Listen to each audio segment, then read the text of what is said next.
Hello again, everyone, and welcome to another episode of the Atlantic Bushcraft Adventures. Tonight we are on episode 17, and we're going to be chatting a little bit about boating when we're out in the bush, out camping, doing the bushcrafting thing, or just boating in general. Now, you yourself, Ben, you have a fair bit of experience kayak canoe wise, right? I know I've seen some pictures of your stuff there, and you do it fairly often. Yeah, we try to. We've gotten three or four trips last year, and we everyone in my family has a kayak of some form, and we have a canoe, and we share a boat with someone else. So we have plethora. I call it what's the word, armada of boats at my cottage. An Uh, armada. Well, yeah. no, that's actually very accurate, I would think.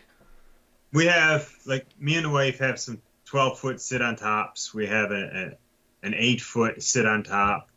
The solo canoe kayaks for the girls, little tiny. I think they're like 6 feet long. They're awesome for kids. They really unstable with adults.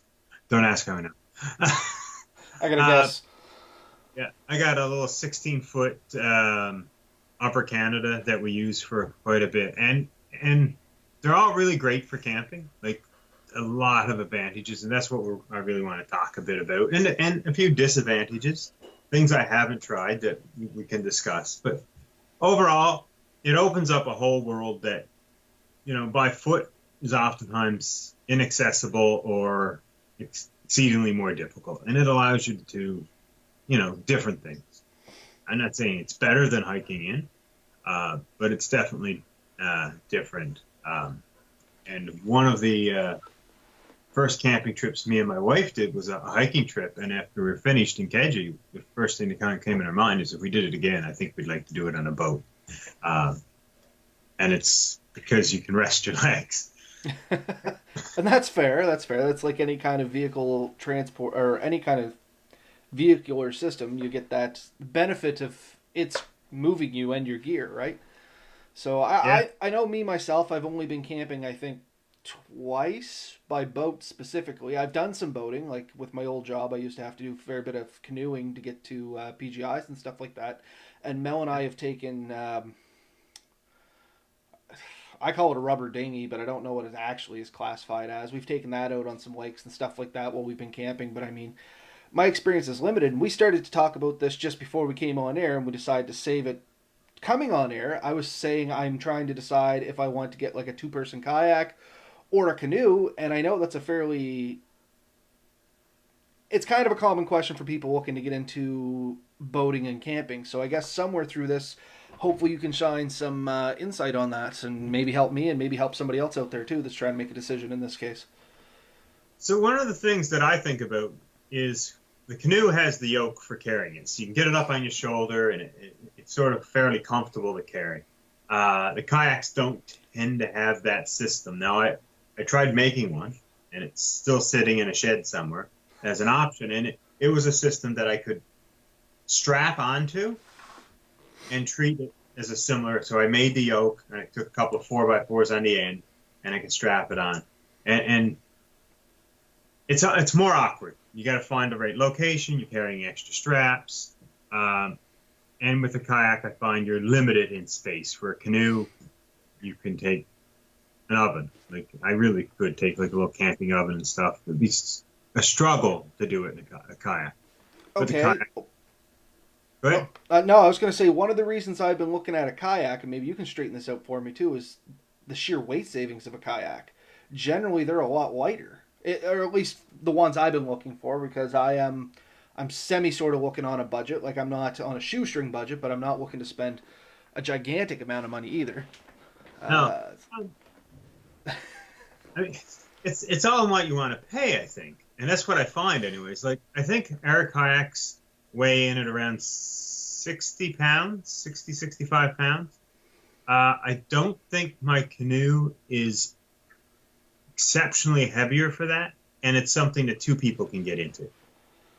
You know what I mean? well, yeah, that was one of the benefits I started talking about. Was the reason I was wanted a canoe was just for the extra weight capacity. Because I mean, I'm not a small person, and by the time I get in and put gear in, if I want to bring somebody else, I'm going to be into a fair amount of weight. And most of the kayaks I've looked at, like they got a weight limit around 300 pounds, unless you want to start paying like large amounts of money.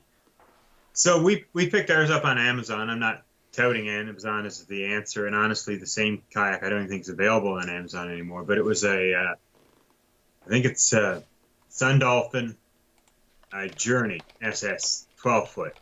Um, Looking that up. No, it's talking to the people coming on. Yeah, so that's a 12 foot one, and I think its weight rating was about 400 pounds. Yeah, and still, So but that's 400 pounds is quite good for a kayak. But I mean, a canoe. I know from work, I've had way more than 400 pounds in a canoe. but for us, because we each end up having to take one, that allows us 800 pounds in total. Hmm. And I mean, like I've said it here before, like my weight was for the longest time hovering at or above 300 pounds. So we bought those kayaks with that in mind. So that gave me 100 pounds of gear that I could drag in and still be okay. And these were sit on the top, so that they're a bit different than the sit in kayak, and they have some advantages and disadvantages there. But yeah, we were able to strap lots of gear on it. We took it to Keji shortly after we got them. We did a good run on them. And one thing I didn't realize that is an interesting story, I guess. As we went in the first day, it was a beautiful, calm day. It was nice, and we paddled in, and we had a great time. And the next day, we woke up, and it was raining, and it was windy, and it was pretty rough. So we decided to come back, and we tried to shelter ourselves in the leeways of the islands and stuff the best we could in Keji. At some point, we realized we have to go across open water, so we started just powering through it. And the front and the back of the kayak have tie-in straps, like little handles, Mm-hmm. and they're just drilled through these nubs, and nothing sealing them. And there's also the seat has some holes in it. There's a couple of fishing rod holders in the back that had holes underneath that water could get. So as I'm powering through waves, the front end's going under, the back end's under at times. The waves are splashing over the top of me. I'm getting pretty wet. The kayak feels heavier and heavier, and it couldn't bail it. Can't. I realized it was taking on some water, but you can't bail it to sit on top. Everything's sort of internal. You can't reach it. You can't put a pump on it. You can't do a thing. You got to get out and drain it. I'm in the middle of Lake Keji. It's a big lake. I assume you've seen it. Yep. So we're paddling back, and we're about in the middle of the lake when we realize it's about as bad as possible, and we see where we're going. Like we can see our destination. It's a long ways away, and I'm powering towards it, and it's getting heavier and heavier. And then we were almost a stone's throw away from it. Like we were across the cove from I don't think it's Kedge Beach. It could be Kedge Beach. It's on the same river to get up to Jeremy's Bay. I think it's where you can rent the kayaks. Okay, I know we can rent the kayaks. I've only been there once, twice myself, so. So if you're ever in that bay, you can see south of this beach that's hooked up to the camping area, there's a big rocky beach, like nice big heavy rocks and sharp, jagged looking things. And that's what the waves were really pounding into. And my kayak got completely unstable. When they go overweight, kayak is very unstable. And it sort of flipped me off. And Missy had to paddle back, and she managed to save my axe and some of my gear. And I told her, like, get to the beach. I will. And drop all your stuff, come back. So in the meantime, she's paddling back, panicking. And I'm going into that rocky, horrible shore. And there's no ifs, ands, or buts about it. That's where I'm going to end up. So I'm swimming with the rope still tied to the kayak and towing it behind me. And I get to the rocks, and I sort of climbing up the rocks, and I'm pulling the kayak in, and I pull it up, and it weighs a ton. Like, it is heavy, heavy, heavy. I get down, and I open up the drain in the back, and I'm pulling it up, and the water's just coming out like a spring. And still had the paddle was tied to a leash, so it was dragging behind, and I got everything there. I got it all up. I lost a water bottle, something else. I think the rag. a little absorbent rag I was using to keep everything dry. That's all I lost, but That's not bad it considering. came pretty close to losing everything, right? So, but there's a floating thing in the back that had floated back and up and actually struck me in the back. The kayak was so far underwater, and it's floated out, and Missy managed to hook that and drag that back with her. And I managed to empty it out enough. I got back on it, and I kayaked across the cove there and made it in safety. So the point of that story is kind of know your gear, know its limitations, and make sure there's no water inside of it. Yeah, because I guess to that point, some of the kayaks I've been looking at are exactly that. Like you said, I noticed there's a lot of potential openings for water to come in. And once again, if you want the ones that are like 100% sealed and they have a little seal that goes down over you and clips around, you're back into that really high price point. So I drilled out those two ends that I talked about, and I got a pipe and stuck into those holes, and then plastic welded them shut. I took every screw out of that kayak, and I silicone sealed them back in. I took silicone sealant and put under every flange where there's a hole cut into for mounting like fishing rod holders and the storage containers up front and stuff. Mine are now fairly sealed. They'll actually kind of pressurize on a hot day. You can release some pressure. So that's the trade-off, right? But they don't seal well necessarily, and there's a drain in the back for a reason. And that's something we never thought of. Like we had them for a few months, and we played with them at our cabin, and we determined to take them for a camping trip, and we did, and it was a wonderful experience. But it was also a learning experience, learning how to adjust, modify your gear to make it better. In a regular sitting kayak, the recommendation I think is to take a pump, and you put the pump to the base, and you can pump any extra water out. In a canoe, you take a bailing bottom, and if you take in some water, you can usually drain it out. I know when we were at work, 4-liter milk jugs cut work really well because they have the Oh yeah, handle and stuff on them. yeah, yeah. We did the same thing, and they kind of got that point, so you can get them pretty low, and they're soft enough when you push them down, they form to the bottom of the boat. Yeah. So works pretty good. But like I said, I mean, we really enjoy camping with the boats. You can pack a little bit extra gear. Portaging can be fun. But, I notice a tiny bit of hesitation there, meaning that it can also not be fun. well, you got a rough path, and you got to pull a canoe or a kayak through it. You're dragging, you're pulling, you're pushing, you're carrying. You can take all your gear at once, which can be heavier, or you can make multiple trips, which means you're walking the same distance 3 and 6 times. You know what I mean? Like it's there and back and there, and so on and so forth. And it's all decisions you have to make. I usually try to do everything in one trip because I think my parents used to call it the lazy man's load. Yep. Still commonly called that. We still use that term in the house. But Yeah. that is one of the major drawbacks. I guess it's not a major drawback. It's a major consideration for taking a boat anywhere, really, if you're going to be traveling with any amount of gears. If you do going to move that boat, all the gear that's in that boat has to be moved with it.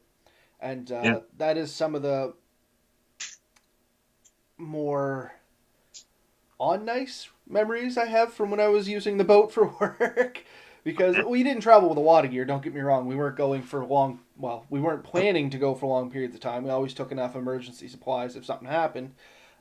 We'd be okay, but generally it was only a day outing, right? But still, we had to take our string boxes, radio vests, radios, food, water, emergency kit, all that great stuff that comes with the tromping around Yeah. in the woods. And I mean, same kind of thing. I can remember one of the.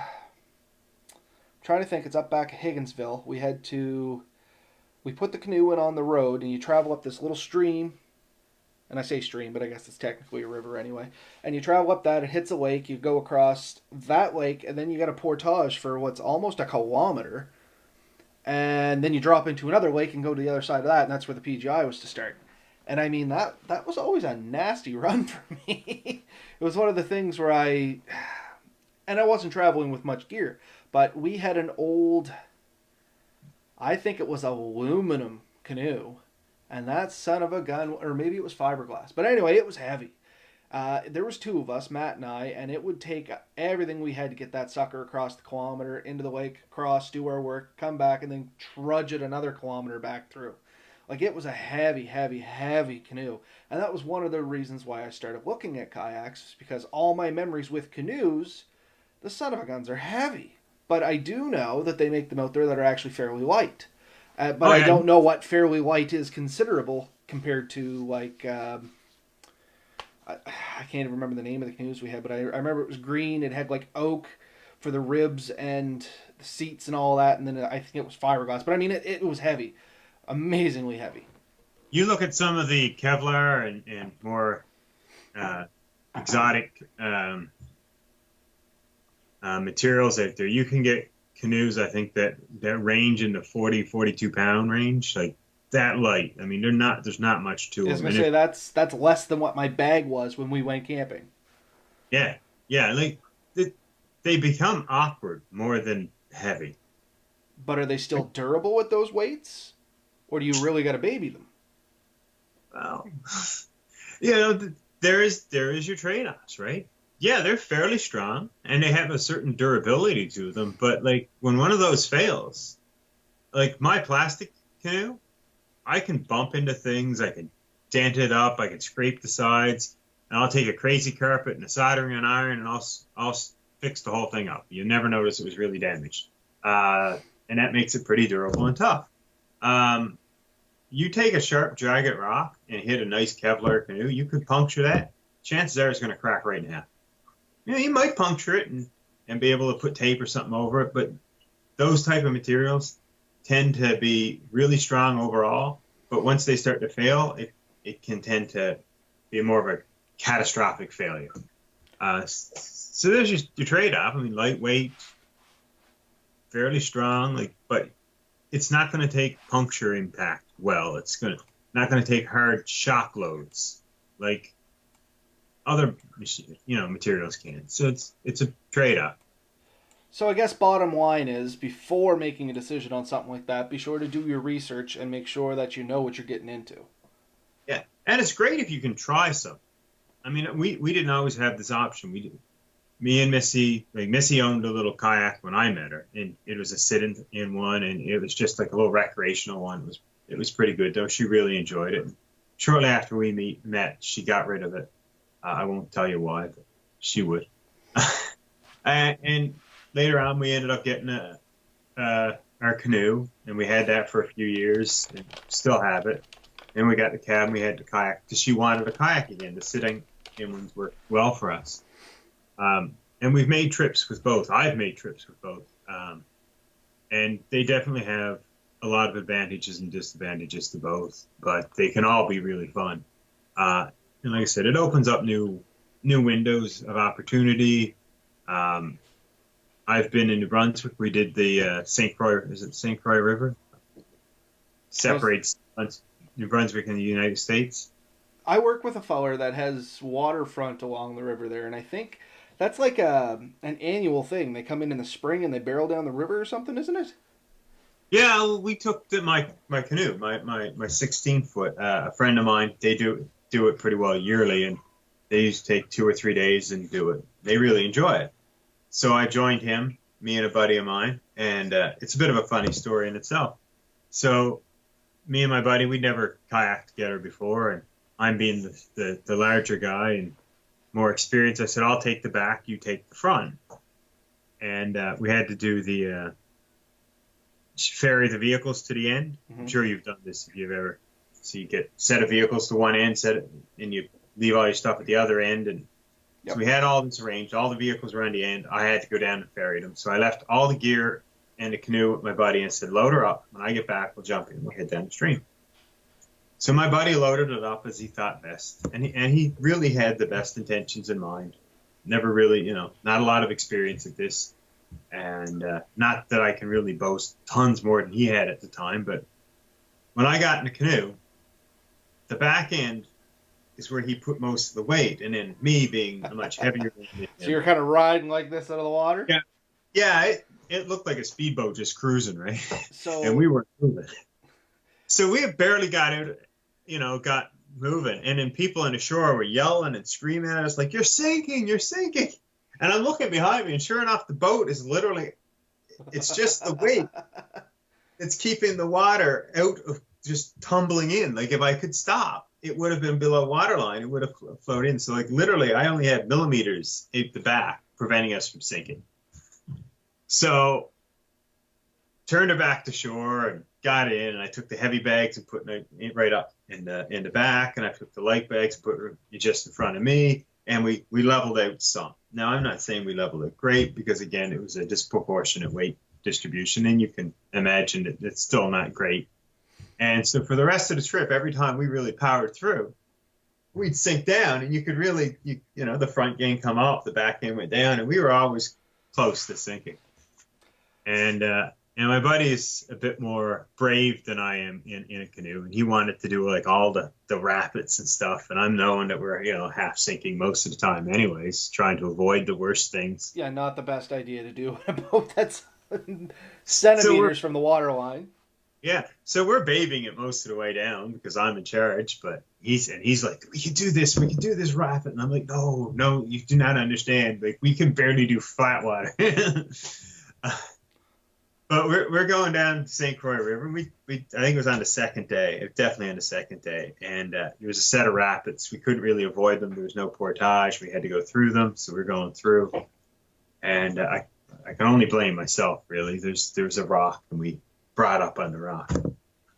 That was my fault, bringing up on the rock. So it hit right about mid-center. Like, Steve cleaned clear over it, and the center of the canoe hit it. And we're teetering there, and he's paddling. He's like, we can get over this. And I'm like, I don't think we can, Steve. But anyway, Steve's determined. Like, he's going. He's really pushing it. And all of a sudden, just like a wind vane, we twist around, and now we're facing upriver, and there's water on either side of me. And I'm like, we're sinking. And Steve's like in the air now. Like, he's reaching down to hit water. Got it. We're going to get free. And I'm sitting there, water's literally pouring over my lap, and Steve's still trying as hard as possible. And I'm like, Steve, we've sunk. And he's like, what do you mean? I said, we sunk. And he turned around, and sure enough, like, by now I'm up to like my chest, and I'm just sitting here, like, paddle's useless, and I'm underwater, and he's still high and dry. And all our gear was in 5-gallon buckets, so that all floated out, and it was on the outside. No. Did you strap it in at least? Oh, yeah, it was all tied to gunnels and stuff, so it couldn't go anywhere, but it's floating around inside. And it's like, we got to get out. So anyways, he jumps out, and I jump out, and we drag the thing over to the American side of the border and pull it up and pour all the water out, put all our gear back inside, and jump back in it and take off. And we're like, it's cold. Like, it's May 24. It's really cold, and we're soaked now, like, to the bone. And we're looking at each other like, do we open up the dry bags and get dry clothes and finish this, or do we just power through wet? And we're like, nah, frig it. We're going wet as can be. So we go down. We're powering, like, we're just paddling like madmen. And all our buddies and other canoes, they're like half asleep. They're having a beer. They're miles behind us by the time we make it. And we get down there, we get cleaned up, dried up and stuff, and pretty well most of our stuff loaded before anyone else shows up. Right. But it was a great trip, and it's true with almost every adventure. I mean, it's the failures that make it good. The failures make the stories. Failures make memories. If everything goes great, you had a good time. It's a good trip, but it's a good trip. But when something goes wrong or something interesting happens, that's when you're like, yeah, I remember that. You were saying about raising out of the ground or out of the water. As soon as you said that, I can remember when I took my canoeing course through work. I was teamed up with a buddy of mine named Dave, and you've seen me. I'm a fairly big lad. He is like, at the time, was this stick of a boy. He's only 4 years older than I am. At the time, I was like 22 or something foolish. He might have been 26. Weighed 115 pounds soaking wet, and we're in these rinky-dink little canoes. And he's at the front, and same kind of thing. As soon as I get in, the whole thing's just like... but it wasn't to the extent where you were, where it was coming over the sides for anything. But boats can be a lot of fun. You can have a lot of misadventures and adventures with them, and I openly acknowledge that. You were saying something that you said, and it interesting topic for us to go over is when you're packing the weight on the boat. What is the best way of doing it? Like I know it should be fairly obvious, but let's walk through it anyway. I would say that you want it to be slightly back heavy, but not just, like if you were to choose a point at the center, if you want your center of gravity, I would say like a foot or so aft of center would be an ideal point for me. You want your nose to always be sitting a little higher than your tail. And none of this is technical. And I noticed one of the guys posted on our site that you should take a course, and I agree 100%. And I definitely didn't do that. Well, you're talking. Give me 1 sec. See if I can find mine. It,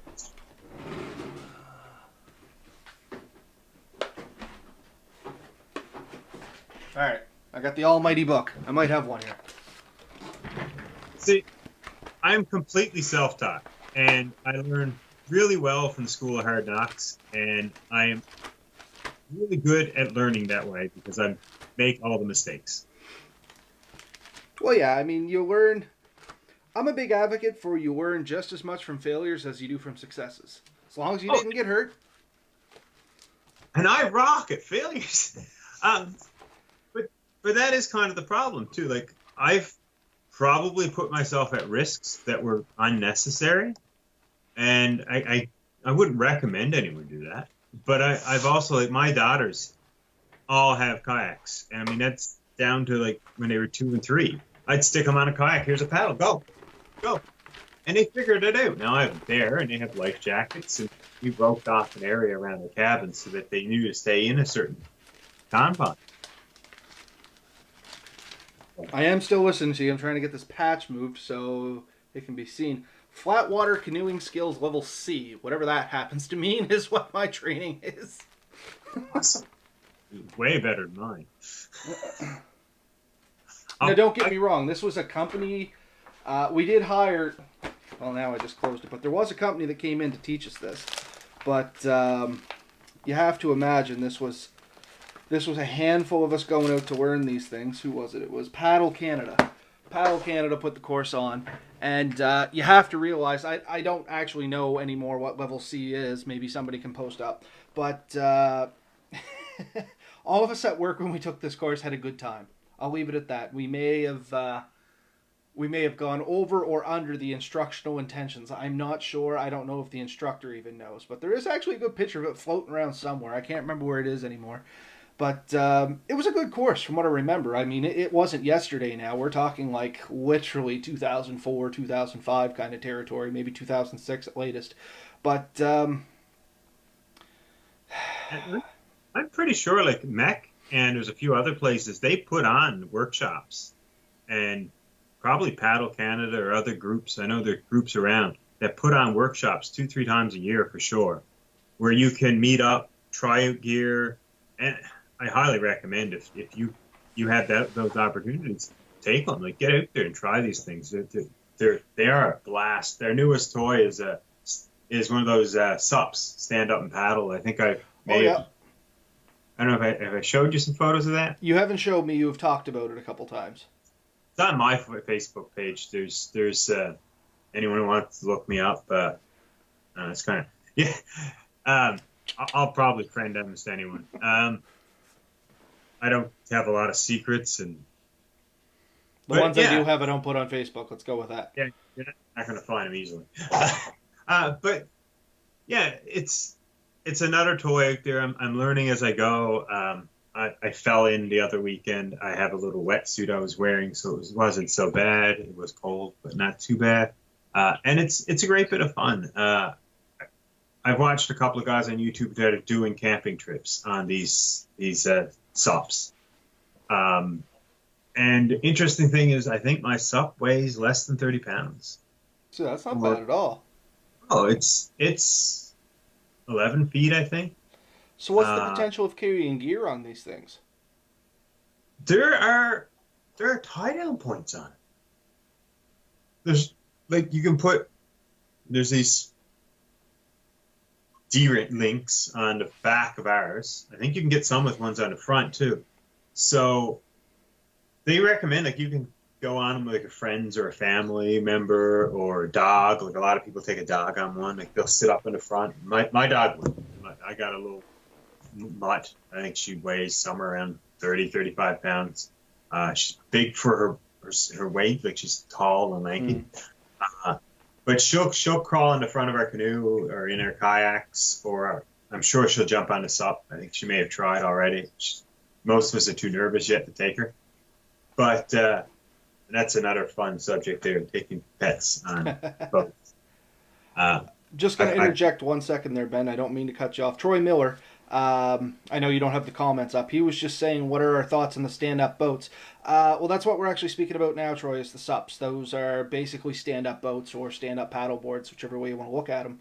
So I guess my thoughts is I haven't actually been on one, and we're just kind of going on Ben's expertise here. So you actually own one now, don't you, Ben? Like one of those stand-up boards? Yeah. Yeah, there's a guy I used to follow. I think his YouTube channel used to be sailing and such, but it now could be Tripsmith. That Um, sounds familiar. Troy Miller, and what are the ones at Canadian Tire any good, and what should you expect to pay for one? I guess that's going to be more your ballpark now, Ben. so we bought one from Costco. It was one of the inflatable ones. I think mine is a body glove. Not, and I think we paid around 450, 500. I think that was the ballpark range. Um, I've been following them on Amazon and that. I think somewhere between there and $1,000 is about where you're going to probably end up. You may find a few on clearance. You may find a few others. But the inflatable one that we have is surprisingly good. I'm going to say that. I've watched a lot of reviews where people talked about the potential advantages and disadvantages. It fits in a fairly large bag, but it doesn't weigh that much, and it pumps up relatively easy. And I think someone said it could take about 15 minutes. I don't think it quite does for me. But it is stiff and hard when it's blown up, almost as if it was a solid board. See, that's surprising to me. I figured there would be still a lot of give to them, which would make drag in the water, is what I always assumed the inflatable ones. Yeah, they use a drop system, which is basically every half inch or so, there's a thread that goes from the top to the bottom. And you pump, ours pumps up to 15 psi. You want it to be pumped up to around that. That's the max for ours. I think some go like to 18 or maybe even 20, but the more you can pump them up, the stiffer they would be. I've read that some of them only go to 12, that those are a little bit flimsy. They flex a bit and maybe not quite as comfortable. And Canadian Tire the other day when I was in them, they had the solid boards. I can't see them not being a good system either. So, They are if you've seen the ones at Canadian Tire, I assume they're just similar construction to the other ones. All you're going to get is maybe a smaller in size. Um, there must be a learning curve to riding around on one of these things where you're standing up. It's definitely like open flat water only, or can uh, they recommend on them that beginners should do flat water, calm water, and you can do a little bit of rougher water, but you want to be careful, especially with because you can sit on them if you had to, and you can lay down on them, so you have lots of options. And I've stood in my canoe and I've stood on my kayak and paddled around. I've started practicing with that, and it definitely is a learning curve to get used to the balance. And if you're a nervous person, you tend to overcompensate once you go one way, yeah. and then it gets worse and worse and worse. And next thing you know, you're in the water. And that's how I fell in the other day. I decided to sort of play, and everyone makes fun of me of it, but I stood forward as far as I thought I could go, and then I walked back as far as I thought I could go. And the front came up, and I felt like it was going out from under me, so I stepped forward, and then I tumbled up. Yeah, shot out from behind you. So So the guy I took my course with, he was born and raised on the water, and he actually pulled that dirty little trick on me. He stood up when we got about 6 feet from shore, and did the big kickoff from one side and made the jump. He only landed in maybe shin deep water, and I overcompensated, went right over it, and did like two complete rolls with the canoe. ironically, if you just stop, it'll settle out. Like you don't have to fight it. Fighting is the worst thing you can do. But it's a very hard feeling to get over. And they told us this on the course, and I Yeah. knew it, and I still fought it. And I mean, I can relate it to motorcycle courses. Uh, because I teach those, and the big thing is look where you want to go, not where you're going. And it's a freaky feeling to try and like look where you want to go and not where you're going, right? And it's the same thing as in a boat. Just be still, and the boat will be still. Yeah. And it's a hard Yeah. thing to get around your head when the thing is going all nuts, and you're like, no, I got to try and balance this out. Yeah, I've had the same problem, especially with passengers on a bike. I'm sure you've had the same thing. You take a passenger on and say, you just hold on to me, don't fight the bike. Just go with it.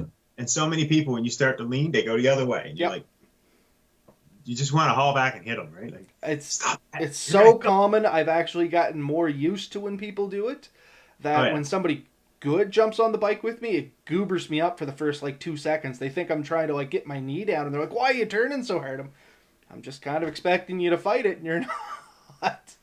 Yeah. Yeah. I mean, I've had people on that are awesome passengers. Like my mother is an awesome passenger. My dad taught her well when he drove. Like she doesn't drive, but she loves to get on the bike. She sits there bolt up. She does not adjust or do anything. She's comfortable back there, but she doesn't fight it. She doesn't try to help. She just sits there. And after a couple of turns, you know exactly what to expect. You do not have to think about a passenger. But people in a boat, like me and Mr. The reason we have kayaks, honestly, is she's nervous in the canoe. Because if I make an adjustment, she fights me. Hmm. And next thing you know, we're in this wiggle wobble thing. And No, and it's hard. it's like a bike. There's people that can do it, and there's people that can't. And it's no fault of theirs. It's, or for at least for me, it's just a response. It's like your fight or flight response. You can tell yourself, "Oh, don't do this," Yeah. and then you're doing it. Like you just can't get over it. So, I mean, yeah, and this is a great topic.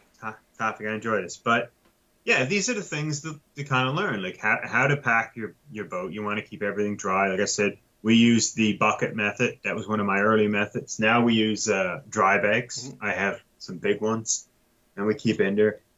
Learn to get comfortable with your boat. Don't make your first trip on a boat a 3-day camping trip. You're going to hate it.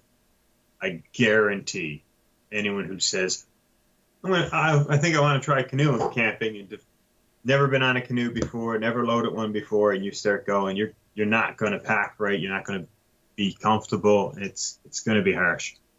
There's going to be someone come on, maybe not today, at some point, and tell me I'm wrong. They did it, and it was the greatest experience ever. And sometimes that happens, but majority rule here. Yeah. But my thought is, and it's always been, I think that's kind of the Atlantic Bushcraft Adventure motto is test your gear in a safe environment before you take it out. Same thing if you're going to go canoe or biking or anything. Like put your gear on, give it a test, try things out before you head out for the big weekend or the big trip, so you have some idea what to expect. Do a couple of smaller trips. And I hear people rolling in their heads right now. Well, Robert, you brought a whole bunch of new gear you never tested before in your camping weekend. To you, I say, we did have plans in place, and I did have fair confidence that my co-partner here would successfully bail me out. Like the backup method was to make a nice big fire, and that's why I brought the wool blanket. Worst case, I could have slept beside the fire and been just as happy. So Yeah, we had backup plans, and we had each other, and our combined experience is pretty good. And you know, if you're going on your first trip, and a guy going with you and has helped you is fairly experienced, then that counts a lot. You know, that's how you're going to learn. If you have the opportunity to go with someone who knows more than you, I recommend you take that opportunity and learn from it. And even if you think that the person you're going might not know as much as they say they do, you'd be surprised how much you'll learn regardless. I think everyone has something to teach you. It's either through their actual knowledge or their lack of knowledge and things that you're going to learn. I won't do that. Or this guy doesn't know what he's doing, but You he learn told me from failures just as much as successes, even if they're he somebody showed me all else's. things we should do. You know what I mean? Uh, so, great opportunities there. Now, question Long, for you. yeah, Have you ever slept in the boat? intentionally. Yeah, because I have seen people that they'll camp right in their boat out on the water. And this is what I'm trying to get out. Is it BS or is there something to this? Because I knew a fella that was like, oh yeah, I love to go camping. I'll take these long, big treks and I'll just sleep out on the water. And I'm thinking that seems like it's a either completely brilliant or completely idiotic statement. I don't know which it is. It's definitely doable. You'd have to pack correctly for it. And I watched one guy. He had built a tent on top of his canoe. Can't remember his name. He's good to watch if you can get past the religious parts of it. He's a minister or something, but Different strokes, different folks, man. Don't judge. not anything, right? But he had a bit of prayer stuff in that, and that's not something I follow as well. But he had built a pipe frame that mounted to his boat and a tarp that wrapped around it. And he literally, like, he paddled for a while, and when he was tired, he'd either throw an anchor out and he'd just crawl in under this thing, and he had a whole setup in it. It was awesome. He didn't have to worry about whether there was a safe place to pull off to and overnight or anything. And I think I learned a lot from watching him. And that's Really, kind of what I guess that's where I was going. If you had prep, I could see it, but the way this guy was leading me was to believe he just threw his gear in the boat, went out, found a spot, dropped anchor, and blew up camp right then and there. Could you, I guess, is it realistic to expect to throw down a sleeping pad and crawl in a sleeping bag and have a fairly good night in like a canoe? doesn't rain, and yeah, you could. I mean, I just picture in mind, in my canoe, for instance, I'd have the yoke sitting right above me where I'd have to lay down. Well, that's it. You'd have to crawl in under like the. So I could see myself waking up in the middle of the night and like bumping into that and trying to go to the bathroom from the I was just canoe. about to say, how do you pee? Because now you have to fight in the dark in a boat to get out of a sleeping bag to stand up in the dark in the boat to pee. And that's the pee. If you need more, You're if going you to shore, in my opinion. gotta get to shore because you can't hang off the side of a canoe that well. I mean, maybe if you had like an outrigger, you could figure it out. But I'll tell you, my daughter and my niece took a mattress and some sleeping bags and went out on our swim dock and slept one night under the stars. No tarp or tent or anything. They went out, so that's probably the same type of situation. I mean, so my niece at that time would have been in her mid-teens. She's probably 2 years ago. I think she's 17 going on 18 this year. So yeah, she'd be about 14, 15 age range. And my daughter would have been 6, 7.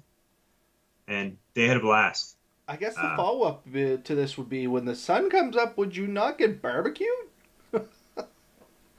Like super bad sunburn? Well, I mean, they were under tarps. Oh, okay, they were under a tarp. I thought It's not a sleeping bag. You wouldn't like during the day. You'd probably be paddling and stuff. You have a hat or sunscreen and stuff on. I mean, you can get seriously burned, especially. I mean, if you're hiking, you tend to be under canopy and stuff occasionally. But in a boat, you do have like the reflection up on you as well as the sun down on you, so you do get a lot more sun. So yeah, you definitely want to prep for that. And you have to deal with the heat and the wind. The wind can either be an amazing advantage or a huge disadvantage or just a hindrance, depending on whether it's a headwind, a tailwind, or a crosswind. yeah. Crosswinds can be very annoying. Yeah. Eel Pond, I think that's what it's called out towards Musquodoboit Harbor. Eel Pond, Eel Harbor. I can't remember. It's just up from Musquodoboit Harbor, but not quite until you get to Jador. I was doing a PGI there going across the lake, and every single time I came across it was a crosswind. And like it's a straight shot across. It's only about a kilometer across, but by the time Yeah. you're done, I bet you paddle 3 kilometers. Oh yeah. Yeah. Yeah.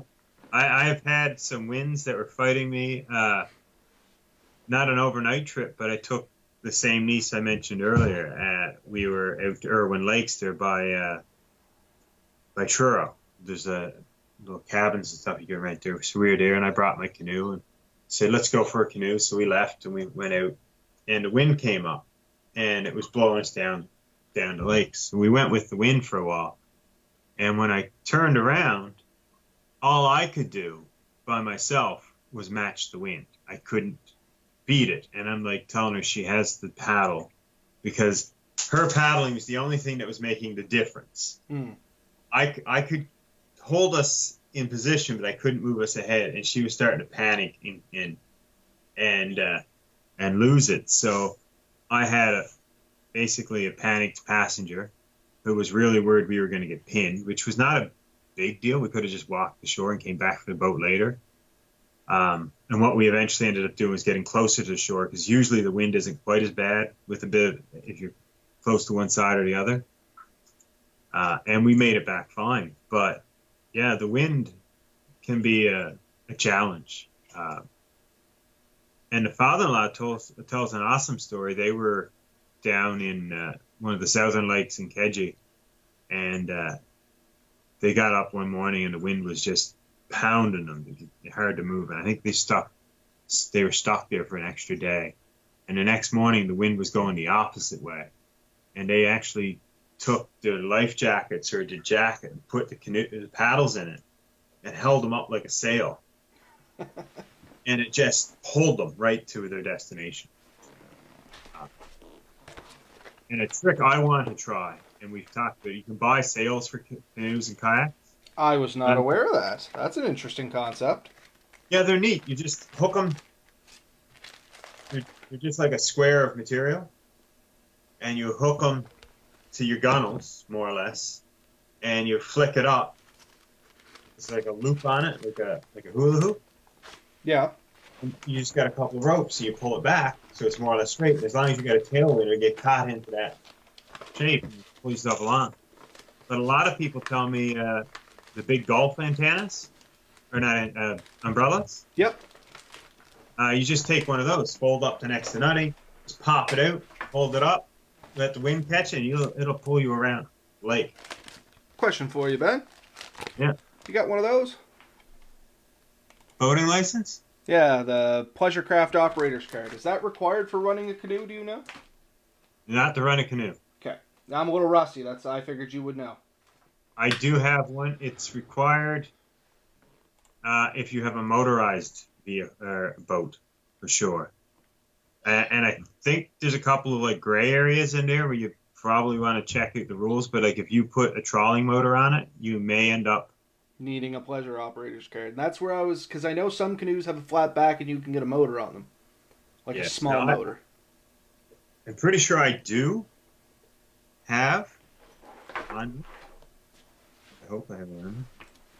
I do have one because I am the type of guy who will eventually get caught.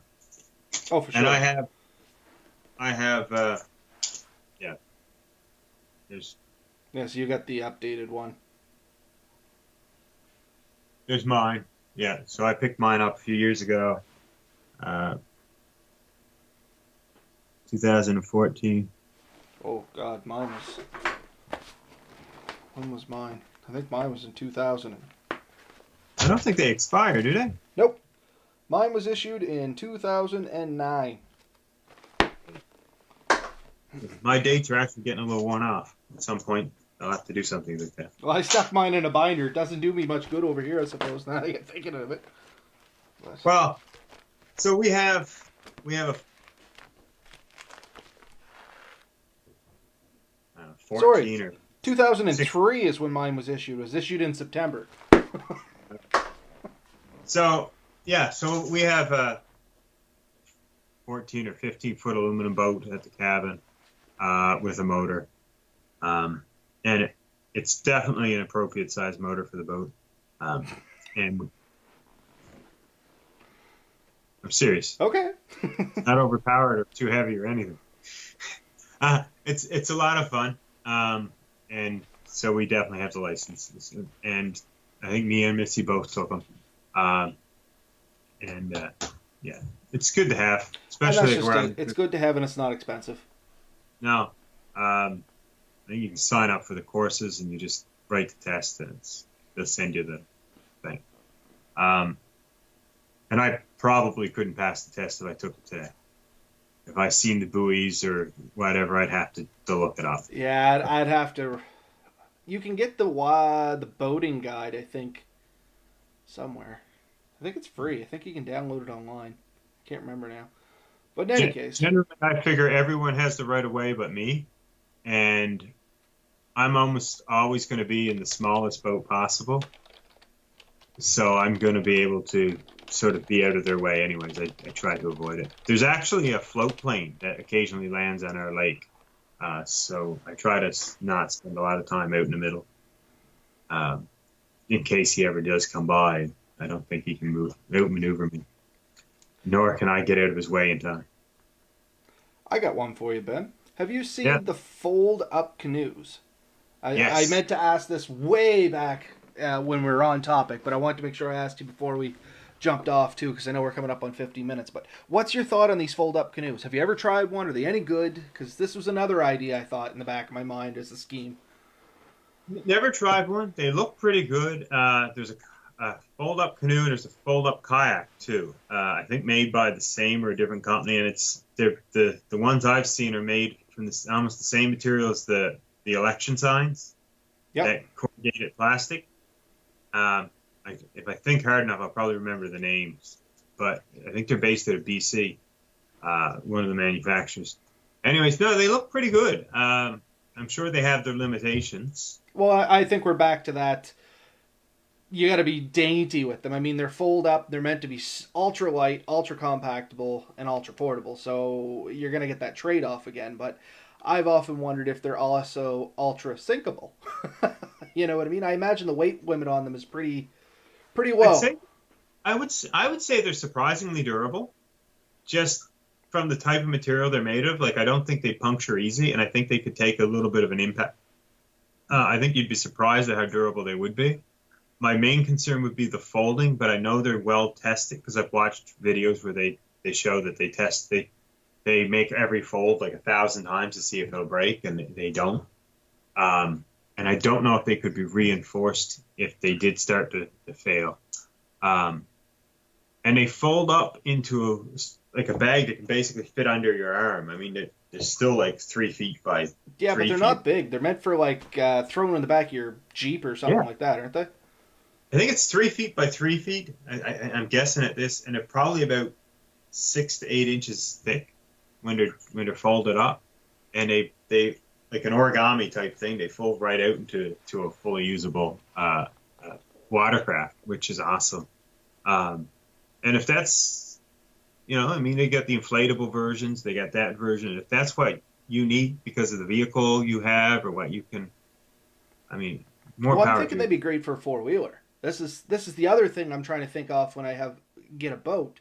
Is potentially I want to be able to try and carry this thing on the four wheeler a little bit because here where I'm from, we have access to the Trans Canada Trail system, right? And Yeah. it's you can get anywhere in Nova Scotia. From where I'm at, I can literally almost get to downtown Halifax. I think it's like a 3 kilometer stretch where there's technically no trail. But I'm sure Yeah. if you drove up there, you'd find a way. You know what I mean? Actually, what I think it is there's a trail system through there, but right now it's being contested. If you know the East Chesapeake area at all, they have this trail. Part of the community only wants it for walking. The other part of the community wants it to be shared by everybody, and it's kind of an ongoing thing there. I don't know the whole thing about it. Maybe somebody does, and they can comment in. But it's something along those lines, and I think that's the part that's actually missing. But I mean, it would be awesome to be able to throw some sort of small watercraft on the bike, tear off into the woods. Because the last time I went out with the neighbor here, I think we did 90 kilometers in the day. So I mean, you can get a long ways into the woods, and we ran into some nice lakes and stuff. It'd be great to go out and explore on them. But the reality is, if I was to put a full size canoe on top of my bike, I'm not going to get through half of the paths we took or half the trails. I'd be wrapped up into everything. But one of these little folding canoes, if I took the back seat off and it was just me, I could very easily strap that down and go with it. So what I've seen done before is I've seen a guy had a rack that went on above his head, and he Yes, strapped it down, and that would work probably fairly good for a like a 12-foot or 11-foot canoe, which they do make. and on a groomed You trail. As soon as you go in around trees and stuff, you could be tied up into them. could, or they make like personal kayaks that are for adults as short as about 8 feet, and in fact, our 8-foot kayak, we just kind of realized that we now are in a weight category we can use it. So my wife is getting great kick out of this, and she found it way more maneuverable than our 12-foot kayaks. I was gonna say, I remember when I was younger, the short little kayaks, they're super. I say twitchy, but that's not the right word. Maneuverable is the correct word. But I mean, they pivot right in the middle, almost on a dime. Like you can turn them super easy. Well, the girls have the solo kayaks, which are designed for kids. They're about 6 feet tall, maybe not even, and really fun and maneuverable. The problem is they're actually too maneuverable. So when you paddle, your front end is all wiggling Swishing. quite a bit. So your efficiency from paddling is lowered. So the advantage for a longer canoe or kayak is that they tend to track better. And so when you paddle, each paddle gets you maybe a little bit more distance. So it kind of is a good trade-off for the additional weight for a bigger canoe or kayak. But And then, go ahead. no, I was gonna say I've also found you can get some very flat bottom short canoes that'll do a lot of the same. I mean, coming from a rookie level, uh, I assume you use like a J stroke or something like that when you're paddling, right? Always off the same spot and you just weight it back on the same corner, or do you switch back and forth when you paddle? I've done it all. Okay. So I like a J stroke just because I have a lot heavier stroke on my right side. So I will hook there and then just drag a little to keep me straight. And then on a real flat bottom short canoe, my power stroke, I'll actually like spin almost 2 feet off Oh in the yeah. wrong direction. So Yeah, and I mean I've gotten pretty good with the J stroke or a modified because I've never been taught how to do a proper one. it's all, Uh, as long as it works, it's perfect. but yeah, I mean I paddle, I give it a quick twist and a little kick, and that's probably fairly That's a J accurate. stroke. Um, but I've seen another one where you just paddle and you kind of push out. So there's a few techniques to it. Uh, there's also a paddle I've seen where the paddle never leaves the water. Yeah, you have to flip it sideways and it kind of glides out. I've never mastered that. It's a thing of beauty to watch. I'm still fairly awkward at it when I'm alone and no one's watching and I'm just Yeah, killing time. that's about where I'm at too. And awkward does not even begin to describe what I am at it. Horrendous is Yeah. coming up closer. I practice it a bit because I want to see if I can get silent enough that I could sneak up on the ducks and see how close I can get. Well, Because that's the thing. When you master that stroke, you literally like glide silently along the water, especially if it's a nice calm day and you're only going at a reasonable speed. You don't even get like the wake off the boat and no slapping sound. Like you're just a ghost gliding through the water. Like you said, it's absolutely beautiful when it works. oh, I watched. I don't know if it was Ray Mears or one of these shows, and they had a lady on there, and I want to say she was probably in her 60s. She could have been even higher, but she looked like, and she must have been born on the water. And she sat there and she put the paddle down, like the paddle was almost completely underwater, and she was just like stirring a pot. And she was doing complete circles and going up this line, and just you know, it was an awesome thing to watch. You know who's good in the water, and we should get him on sometime. Sam. I can't think of his last name, but on the, and yeah, he's actually pretty good in the water on a canoe. He lives down towards where my cabin is.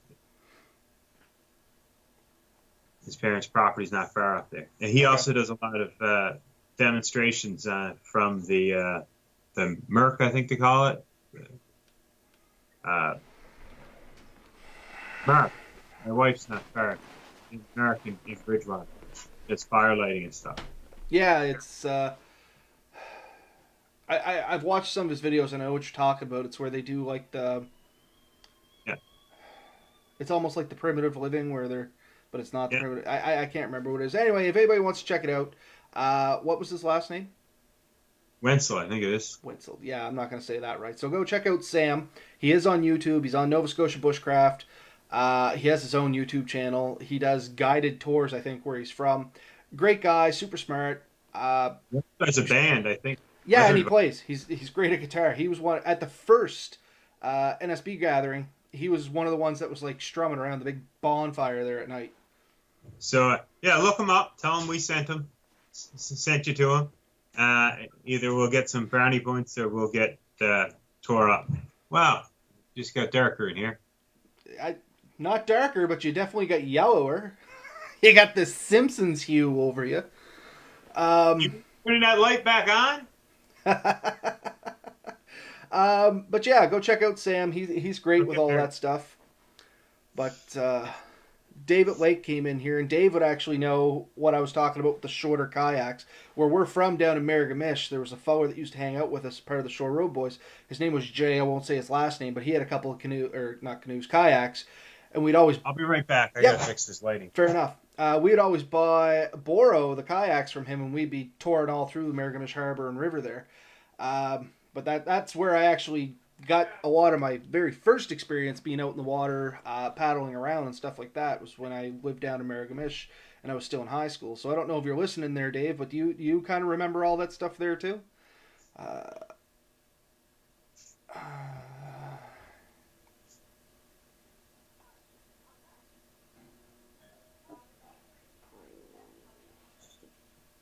Sorry about that. A little less yellow. no worries. I think I just heard my doorbell go off too, which is weird at 9:30 at night. I did that. It's my fault. Do you mind? Do you want to just take over there, Ben? I'm gonna go see, make sure everything's all right. Yeah, yeah. So where were we? Yeah, we were talking about Sam Wenzel. Yeah. Anyways, the main topic was the canoeing and kayaking stuff. So I don't think I've done a monologue. Now I'm all nervous.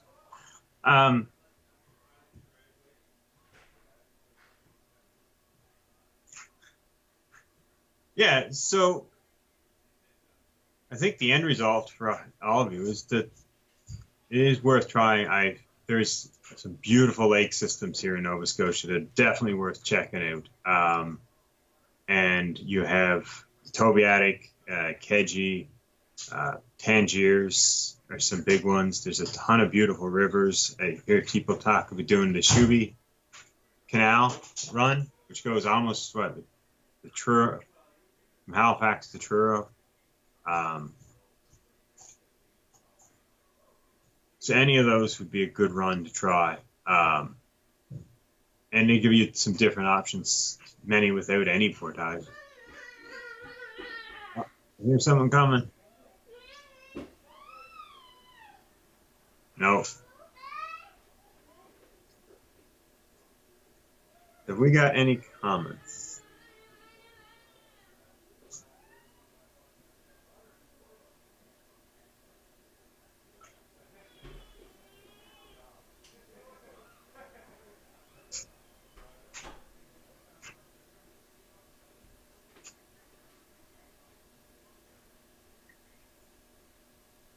Oh, we're getting lost now.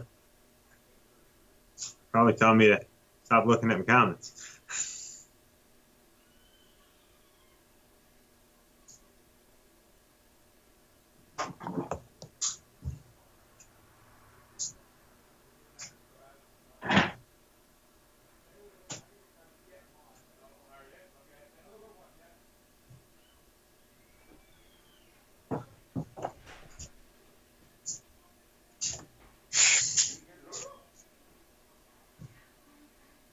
Yeah, so it would be great to hear from any of you guys. Is any of your guys' adventures or places you've gone? Yeah, are you back there, Robert? Sorry about that. I have a brand new appreciation for the few times I've left you solo. It's all good. Actually, it was the neighbor. Somebody did ring in, and it was kind of something I had to take care of. So I do apologize to that for everybody. But we're reading some of the. Did you ever boat Marigamish Harbor? Yeah, Troy. Actually, we did boat Marigamish Harbor, as I said just before we took off there, and Dave chimed in. We borrowed or stole Jay's kayaks a fair bit, and we went all through the river and the harbor and stuff like that. Dave Lake there, him and his wife. I don't know if they still have it. They have a little cottage that's out there in the harbor, and I've gone out with them over to that, and we boated around, and even I guess a little bit with the fire department there too. We've done some boating as well. Uh, yeah. So I'm completely off track, Ben. Where are we? We are lost.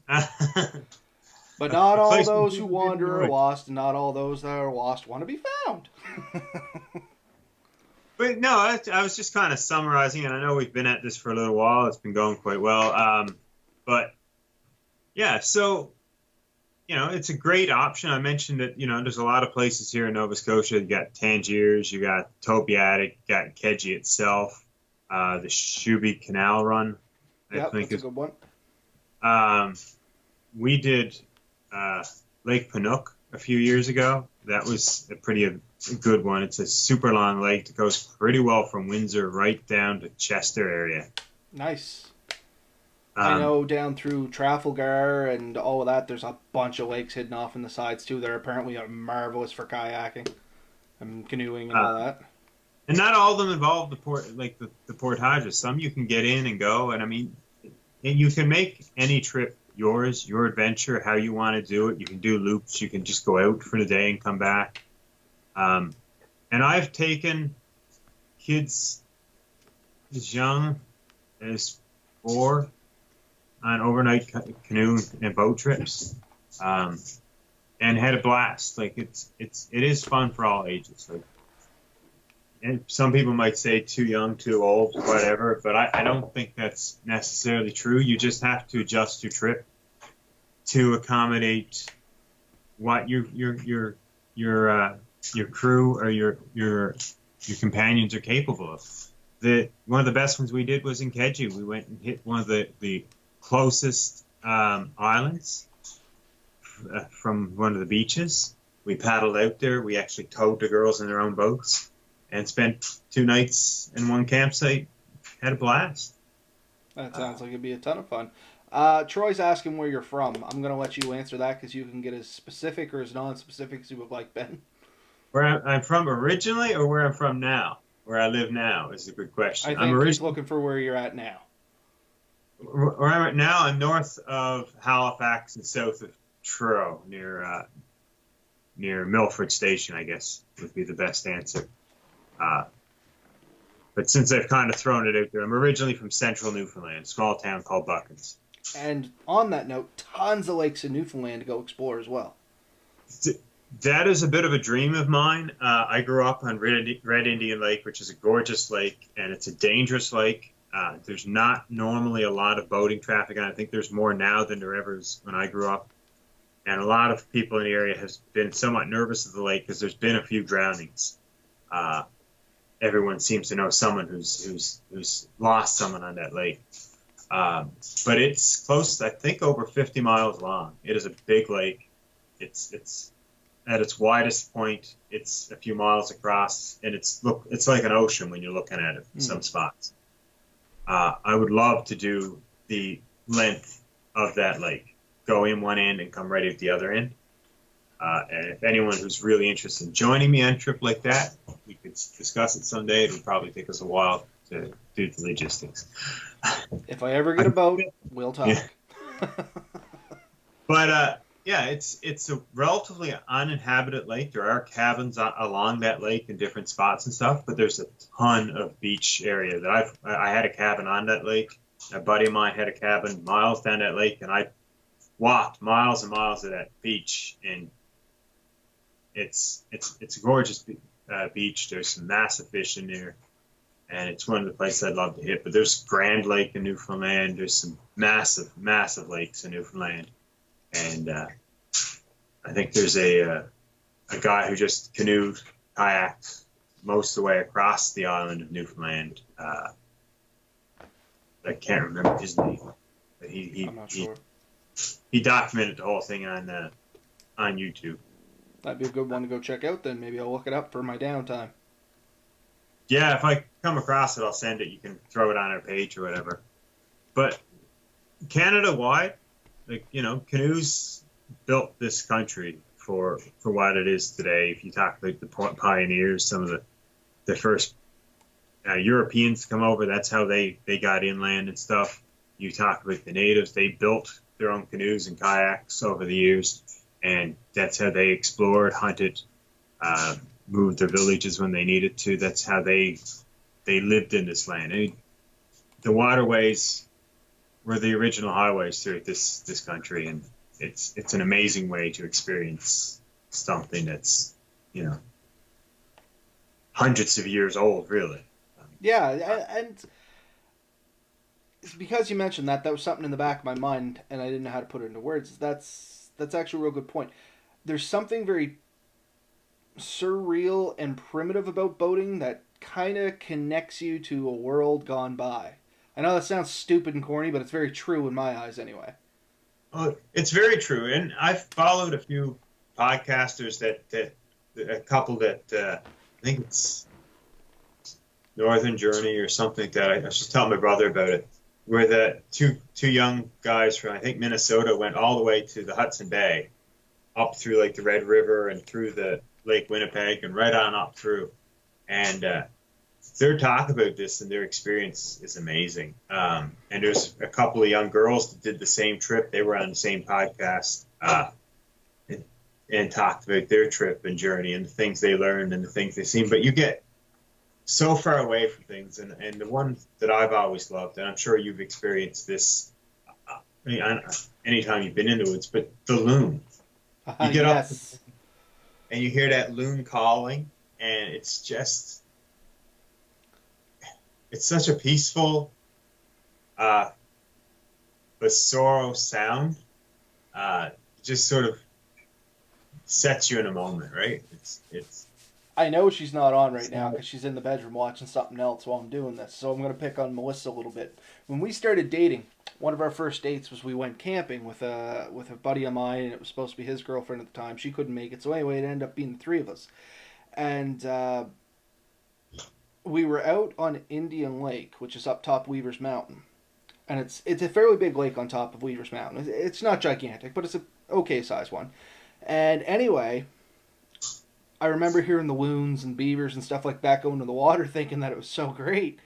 And I can still remember to this day every single sound. Melissa was like, "What was that? What's that?" I'm like, "It's just animals. It's a beaver. It's a duck. It's a loon."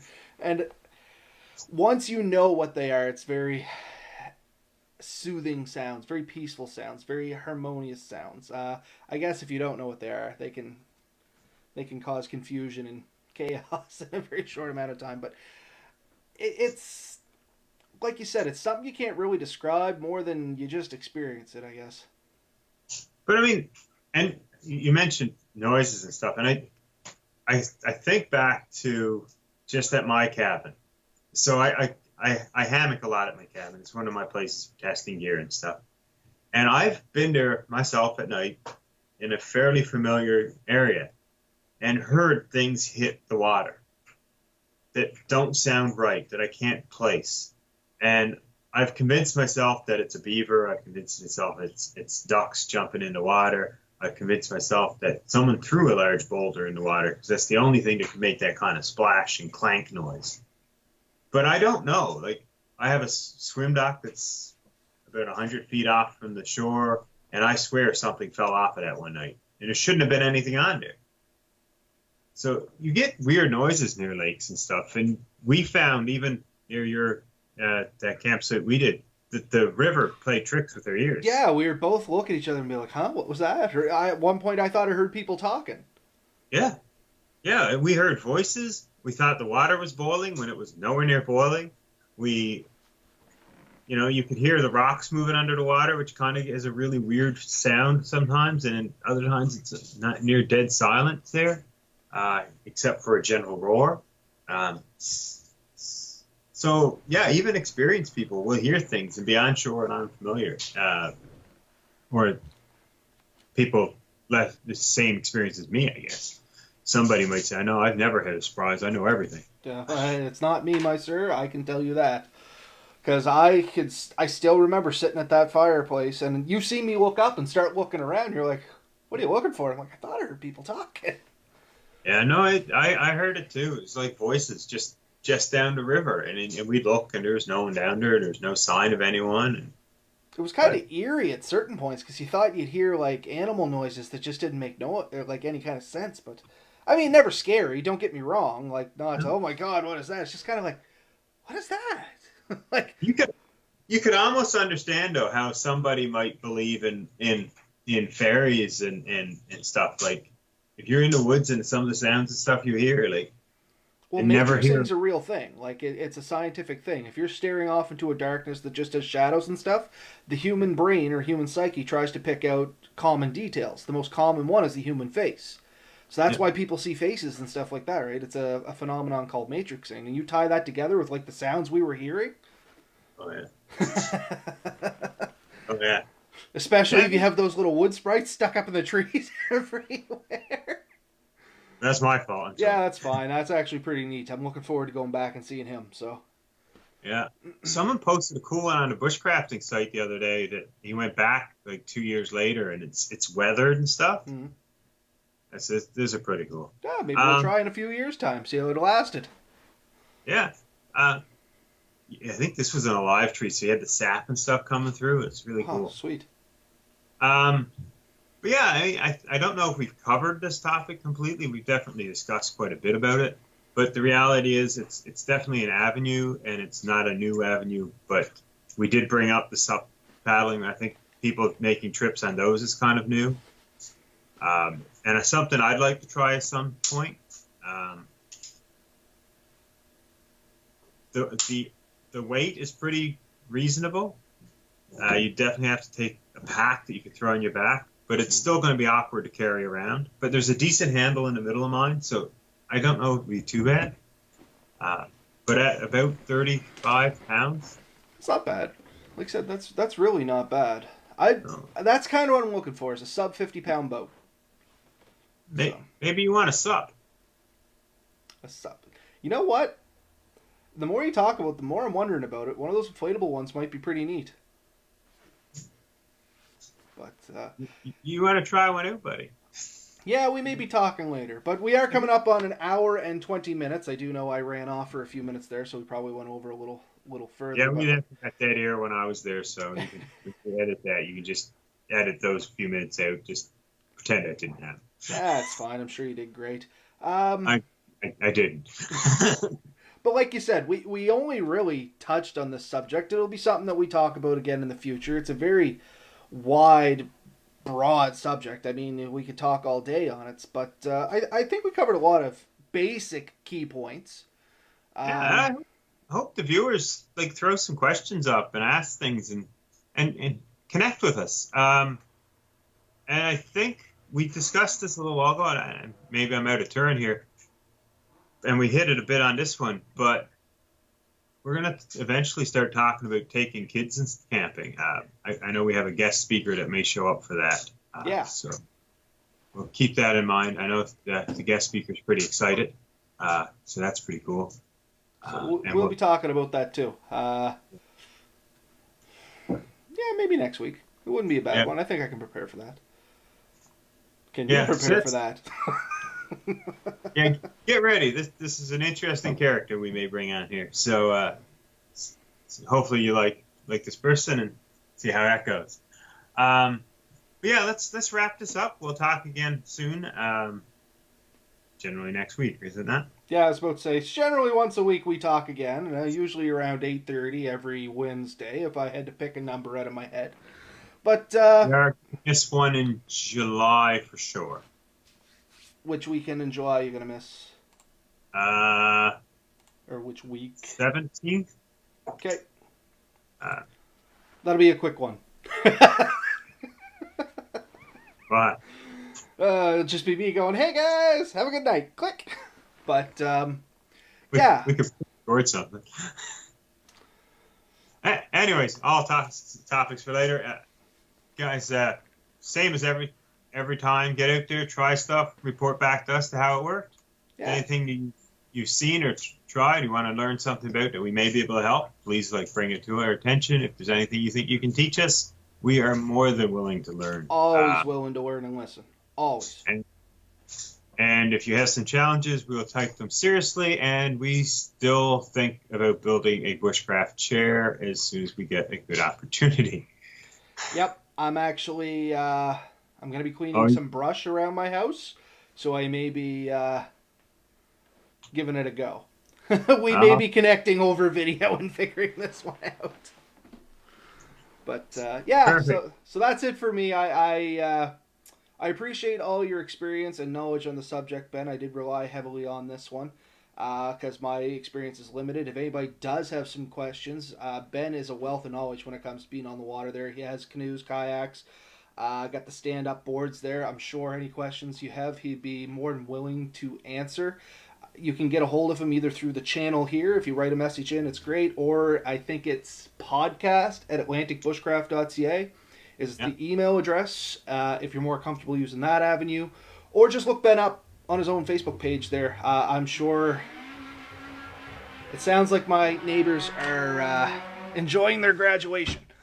But yeah, I'm sure Ben would be more than happy to share some of that knowledge there. And likewise, if you just have a story or something, like Ben said, post it on the page. We love reading that stuff. We love hearing from your questions. We love just hearing your general stories and comments. Like it's never a bad time for us. Don't ever think you're inconveniencing us or that's just foolish. Nothing's ever foolish. We look forward to everything that we hear and read from you guys. Yeah, I spend an exorbitant amount of time looking at or up people that do this type of thing, and I've made a vast network of friends and acquaintances doing this. So if I don't know something, I probably know somebody who has a pretty good answer, and so I've met some interesting fellows. So yeah, hit us up, see if we can find something out or teach us something. Like I said, we're excited to hear from you guys. Always am. And if you want to jump on the show some night, let us know. If you got a topic that you think's interesting and you got a wealth of knowledge in, we're more than willing to pass the reins over to somebody else for a night and just join in our 2 cents or our experience on the subject. Like I don't pretend to be a master of anything. I'm a fool at most, at best. You know what I mean? So, but yeah, I mean, thanks for joining us, everybody. Thanks for coming on, Troy. I know this is one of the first times you've been on. I hope you join us again some other time there. Uh, as always, get dirty, have fun, play safe. That's it for me. At all.